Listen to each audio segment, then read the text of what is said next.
Boa noite, pessoal, tudo bem com vocês? Como é que vocês estão? Sejam bem-vindos ao canal. No vídeo de hoje eu vou falar sobre um assunto polêmico, um assunto delicado. E esse assunto é: qual a melhor linguagem de programação?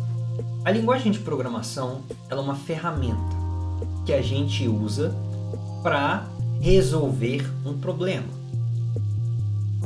Tenham sempre isso em mente, tá bom?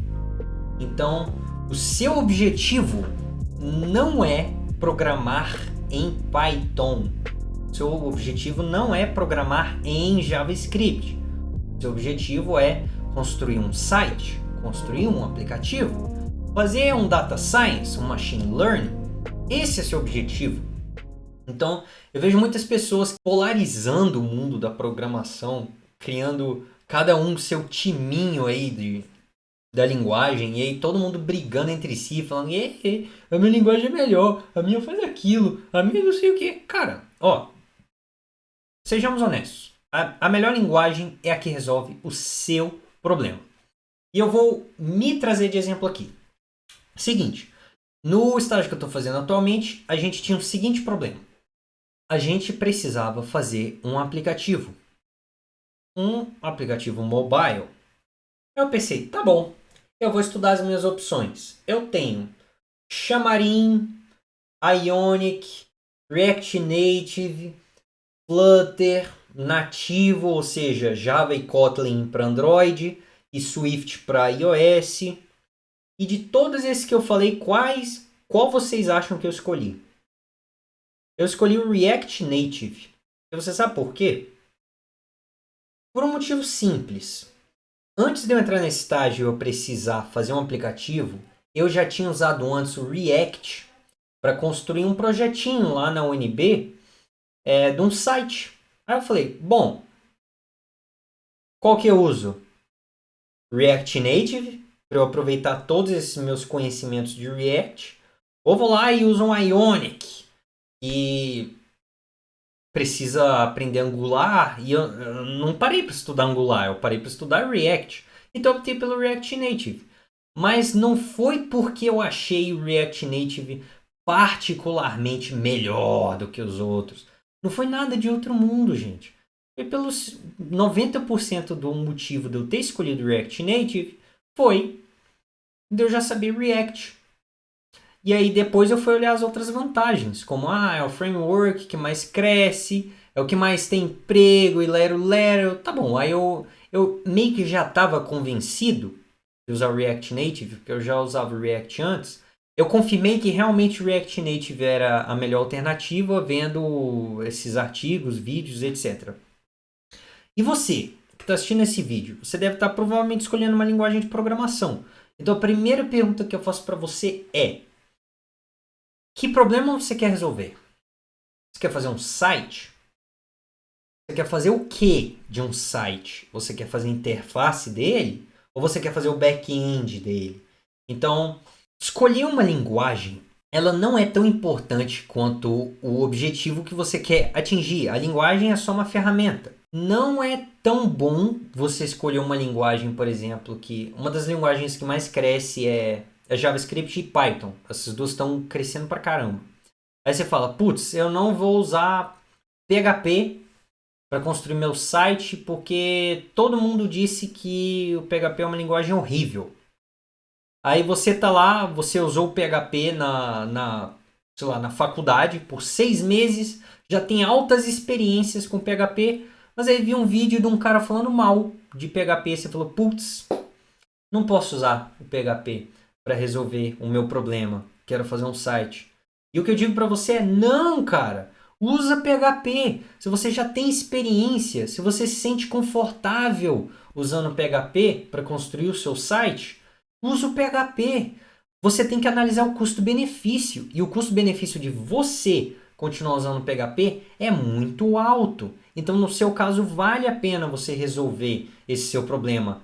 Site com a linguagem PHP. Então, e eu dei o exemplo aqui que eu escolhi o React Native como framework para trabalhar com aplicativos. Mas é porque antes eu já tinha usado o React como framework para fazer sites. E por que eu escolhi o React para fazer sites? Por que eu fiz o meu projeto na UNB com React e depois me levou a usar o React Native? Bom, eu estudei que para você fazer uma interface web você precisava saber JavaScript. Aí eu pensei, bom, então React eu preciso saber JavaScript para usar. Eu tenho React Native, que eu também preciso saber JavaScript para usar. E eu pensei, pô, peraí. E ainda tem um tal de Node.js, que é uma linguagem de back-end, que também é JavaScript. Então foi aí que eu me vendi. Eu falei, uau, eu aprendo uma linguagem, JavaScript, e eu faço 3 coisas: site, aplicativo e back-end. Aí eu falei, tá bom, isso daí é custo-benefício o suficiente para mim adotar o JavaScript. E na época que eu escolhi usar o React, eu já tinha usado o Python antes. Então, se eu fosse parar para pensar muito, talvez o Django fosse uma melhor alternativa. Mas eu já tinha um pouquinho de vontade de trabalhar como desenvolvedor. E para mim, agrega mais valor eu chegar para uma entrevista de emprego e falar que eu sei 3 coisas: site, aplicativo e back-end. Se eu chegar e só focasse no Python, por exemplo, eu não consigo fazer um site não consigo fazer interface de um site com Python. Eu preciso de JavaScript. E para mim, esse custo-benefício não foi muito bom. E eu optei pelo JavaScript. Mas é porque o problema que eu queria resolver era tentar fazer tudo com uma linguagem só. E eu consegui resolver esse problema. Se algum dia surgir alguma outra linguagem que os browsers entendam e que seja mais fácil que o JavaScript, eu talvez adote. Então, eu não sou evangelista de JavaScript, ó. você faz tudo com JavaScript, você faz site, app, back-end. Eu não tô... Foda-se Python, foda-se Java, foda-se PHP. Essas linguagens são horríveis e eu sou time JavaScript. Não. Agora, em 2020, eu estou usando a stack de linguagens JavaScript porque eu analisei o custo-benefício e essa linguagem, né, porque é só uma, JavaScript, é a que tinha o melhor custo-benefício para o problema que eu queria resolver, que era saber fazer site, aplicativo e back-end gastando o menor tempo possível, porque eu sou preguiçoso também, né? Então eu queria gastar pouquíssimo tempo e saber fazer front-end mobile, front-end web e back-end. Jesus, muito nome. Tudo gastando o menor tempo possível. E eu estudei esse ecossistema do React Native, do JavaScript em geral, do Node, né? E eu cheguei à conclusão que, para mim, para o meu problema, esse era o melhor jeito de resolver. Agora, por exemplo, tem um monte de gente que eu sigo no Instagram que é desenvolvedor de Python. Aí tem um cara que eu sigo, que ele é cientista de dados, ele é Data Scientist. E aí, ele manja muito de Python. E recentemente ele conseguiu um emprego como desenvolvedor de Python. Só que não era para cientista de dados, era um emprego para desenvolvedor back-end. E o que ele fez? Ele sabia Python. Você acha que fazia sentido esse cara aprender tudo que eu acabei de falar? Aprender JavaScript, aprender React Native? Não fazia sentido. Então tá lá no Instagram dele que ele é Data Scientist e Django Developer. O Django é um framework de Python para você poder fazer o back-end. Então, para ele, esse custo-benefício de só se manter no Java foi ótimo, entendeu?